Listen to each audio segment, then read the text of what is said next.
Berarti kalau ada orang muslim tidak salat sama sekali sampai usia 50 tahun, semua usianya sia-sia. Karena tidak ada ibadah satupun yang diterima kalau tidak pernah salat. Biarpun dia haji setiap tahun, puasa setiap Ramadan, dia bersedekah berinfak setiap hari, tapi tidak pernah salat 5 waktu sama sekali, sia-sia amalannya. Bismillahirrahmanirrahim. Bertambah 1 tahun, berlalu 1 tahun, berarti akan melangkah lebih dekat kepada kematian.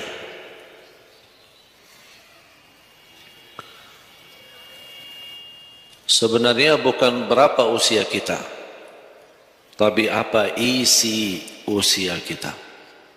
Isinya apa? Dan sebagaimana Rasulullah SAW menjelaskan di hadis yang sahih, di hari kiamat tidak akan tergeser kaki seorang sambil ditanya oleh Allah 4 pertanyaan. Berarti kita akan menghadapi 7 pertanyaan. 3 di kuburan, menghadap munkar nakir, man rabbuka, ma dinuka, man nabiyuka. Yang tersisa 4 nanti di hari kiamat, sebelum dimulai hisab, sebelum tergeser kaki kita ke surga maupun ke neraka, ditanya oleh Allah Subhanahu wa taala 4 pertanyaan.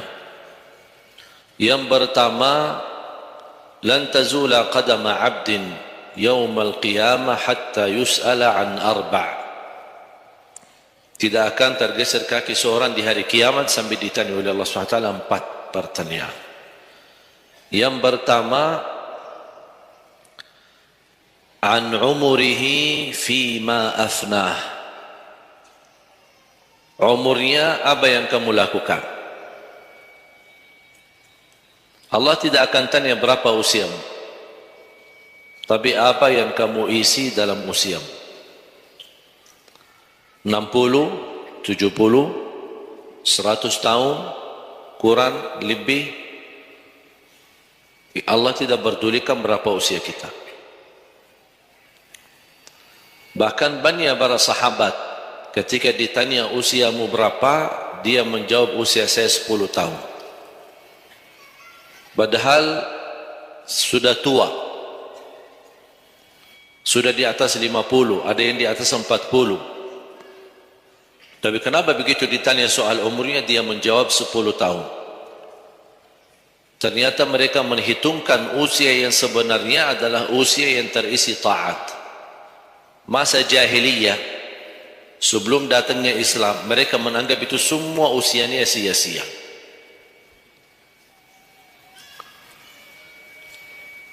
Berarti kalau ada orang muslim tidak salat sama sekali sampai usia 50 tahun, semua usianya sia-sia. Karena tidak ada ibadah satupun yang diterima kalau tidak pernah salat. Biarpun dia haji setiap tahun, puasa setiap Ramadan, dia bersedekah berinfak setiap hari, tapi tidak pernah salat 5 waktu sama sekali, sia-sia amalan.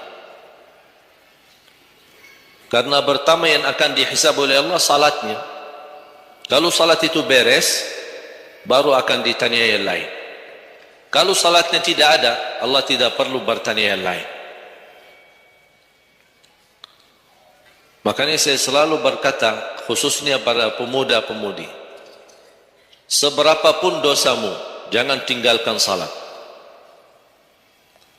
Sebesar apapun dosamu, jangan tinggalkan salat. Karena salat itu ibadah yang langsung menyambungkan kita sama Allah. Tali hubungan kita sama Allah. Kalau tali hubungan kita sama Allah terputus, tidak ada tali yang bisa sambung lagi.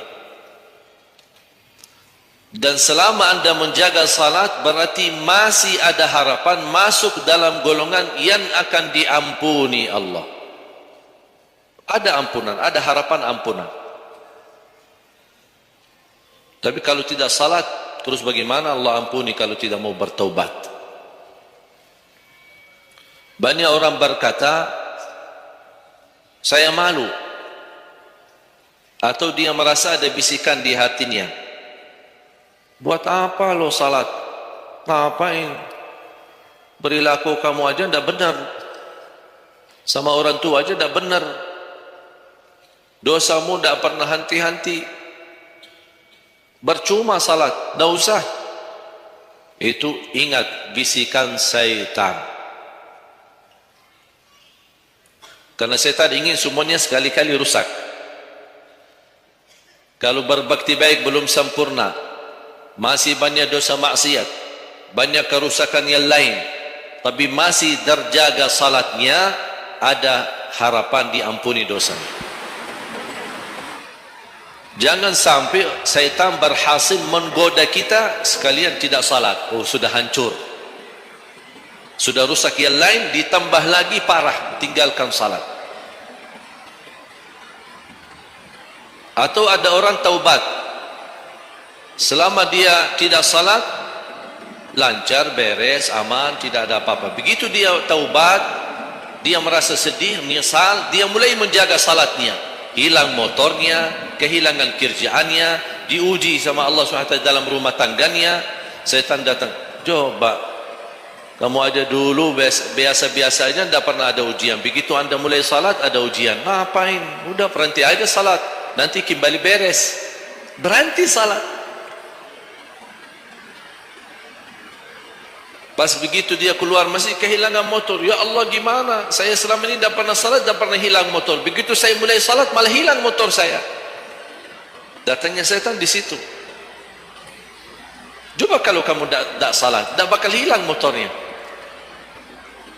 Akhirnya dia merasa nyesal, dia berhenti. Berarti niatnya bukan taubat, niatnya salat. Ya Allah, mohon aku salat tapi Allah jaga motor aku ya. Itu niatnya.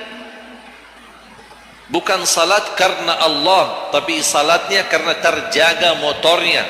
Itu beda niat.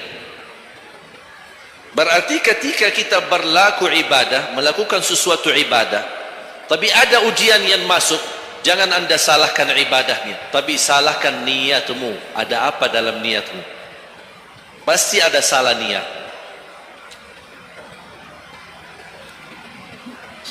Dan itu inti daripada umur kita. Allah berikan 60 tahun. Kemarin saya hitungkan, kalau standar umur umatku kata Rasulullah kan 60 sampai 70. Itu kira-kira kurang lebih. Ada yang lebih tua, lebih panjang usia ini, ada yang lebih muda. Tapi standar kata Rasulullah SAW, a'maru ummati baina 60 wa 70. Standar umur umatku antara 60 sampai 70. Ada yang melebihi dari itu, tapi sedikit sekali dibanding yang lebih muda. Saya kemarin hitungkan 60. Apa yang kita lakukan di dalam usia 60 tahun. Dari lahir sampai balik. Sampai tahun berapa? 15? Kita sepakat 15? 15 tahun. Berarti sebelum balik belum taklif. Sebelum balik belum taklif. Haji boleh tapi tidak wajib, karena syarat haji harus balik. Syaratnya harus balik, walaupun diperintahkan, dibiasakan untuk melaksanakan salat. Tapi anggaplah bedun taklif, belum ada taklif, belum ada kewajiban, berarti 15 tahun itu sia-sia. Dia potonglah dari 60, berapa sisa? 45. Tidur sehari berapa jam? Hah? 8? Boleh kita sepakati angka 8? Ya, kita bicara standar. Katanya menurut kesehatan, tidur yang normal dan pas dan cukup adalah 8 jam. Anggaplah 8 jam tidur. Ada yang tidur 12 jam.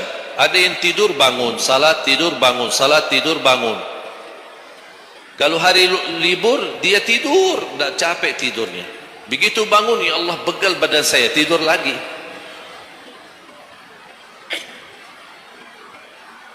Saya hitungkan 8 jam. 8 jam dalam sehari berapa kalau dibagi? Dalam sehari.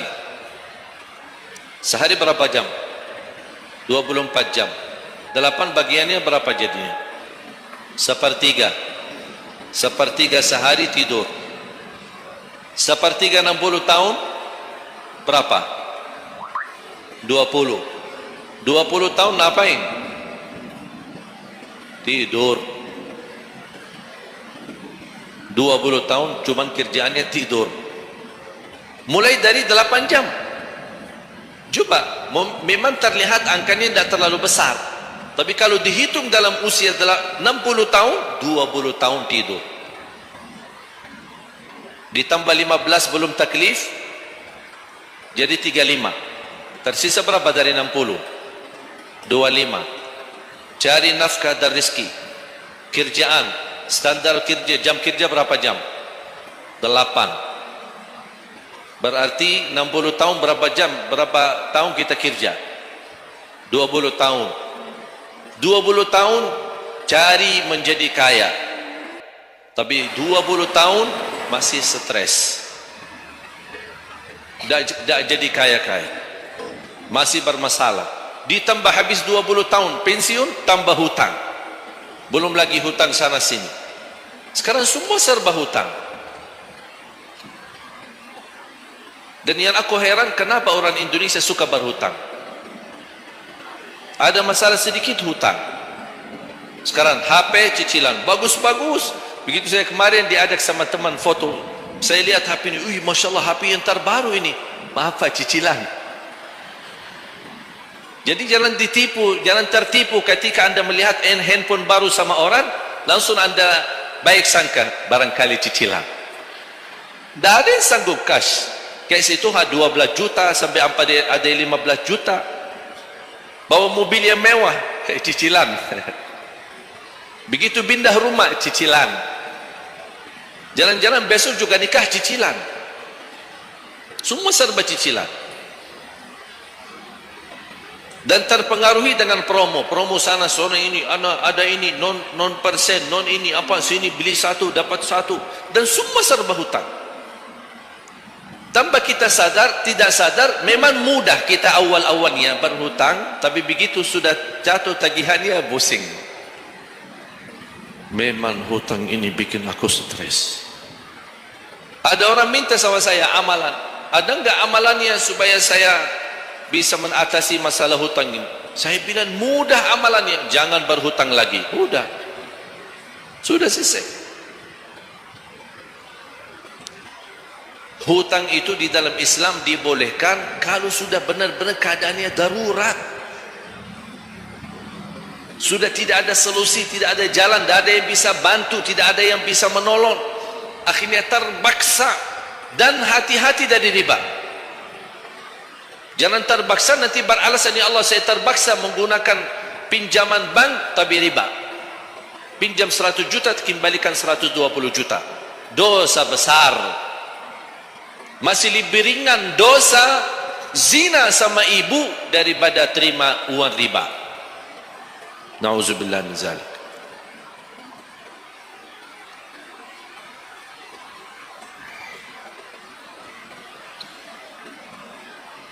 Dua 20 tahun cari kerja. Tadi berapa yang tersisa? 25 kan? Berarti yang tersisa berapa? Saya belum bicara ibadah Bapak Ibu. 20 tahun tidur, 20 tahun cari dunia, 15 tahun masih belum taklif, tersisa 5 tahun. Saya hitung dalam 60 tahun bagi orang yang rutin menjaga salat 5 waktu. Tahu enggak hasil hitungan saya dapat berapa? Anda jaga salat selama 60 tahun itu menghasilkan ibadah cuma 2 tahun 7 bulan. Total salatmu dalam 60 tahun 2 tahun 7 bulan. Karena salat 5 waktu berapa? Tidak sampai 1 jam. Tidak sampai 1 jam. Saya bicara yang wajib. Ada, bagaimana saya hitung kalau ada orang yang tidak salat sama sekali, na'udzubillah, sudah habis sia-sia umurnya kalau tidak salat sama sekali. Makanya kembali lagi jemaah sekalian, umur bukan berapa usianya, tapi apa isinya. Maka Rasulullah SAW bersabda, ni'mal abdus salih man tala umur wa hasuna amalu. Sebaik-baik hamba yang salih, yang panjang usianya, tapi baik amalannya. Baik amalannya. Bulan Syaban ini sekarang tersisa kurang lebih 14 atau 16 hari. Rasulullah SAW punya kebiasaan puasa Syaban full. Sampai kata Siti Aisyah, tidak pernah aku melihat Rasulullah puasa 1 bulan penuh selain bulan Ramadan sebagaimana di bulan Syaban. Penuh dia Rasulullah SAW. Bukan nisfu. Setiap datangnya Syaban ditanya nisfunya, mana nisfu Syaban? Nisfu. Full Syaban, puasa aja. Di awal boleh, di tengahan boleh, di akhir boleh. Yang tidak boleh, yang tidak pernah puasa Syaban, pas begitu berakhir mau mendekati Ramadan, seminggu terakhir atau 10 hari terakhir, itu ada sebagian ulama berkata makruh. Kalau sudah 2 hari terakhir bulan Syaban, anda tidak pernah ada puasa sebelumnya, itu dianggap oleh ulama haram. Apalagi kalau sudah jatuhnya di hari keraguan, hari ragu-ragu, kemungkinan ini bisa hari terakhir, kemungkinan bisa masuk Ramadan, isbat Ramadan. Termasuk ibu-ibu dan jamaah sekalian yang masih punya hutang, segera lunasi hutangnya. Jangan begitu sudah mendekat puasa, anda punya hutang 7 hari, tersisa bulan Ramadan 5 hari. Syekh, apa? Aku punya hutang 7 hari, sedangkan yang tersisa bulan Ramadan itu tinggal 5 hari lagi mau masuk Ramadan. Aduh, 1 tahun tidak pernah tanya. Begitu sudah mepet baru cari jawabannya. Itu karena hukuman nanti. Tetap diganti puasa yang dari tahun yang lalu. Tetap bayar hutangnya dan kena denda setiap hari kena fidyah. Jadi seandainya anda masih punya hutang dan masuk Ramadan, anda belum lunasi, tetap hutang itu terbawa nanti. Pas habis Ramadan anda punya kewajiban bayar hutang. Tapi karena anda tunda, mundurkan sampai masuk Ramadan, anda punya kena denda. Ditambah lagi, bukan hanya bayar dengan puasa ganti puasa, tapi ada lagi namanya fidyah. 1 hari 1 orang miskin diberikan kecukupan makanan. Makanya kembali lagi, yang punya hutang segera lunasi hutang.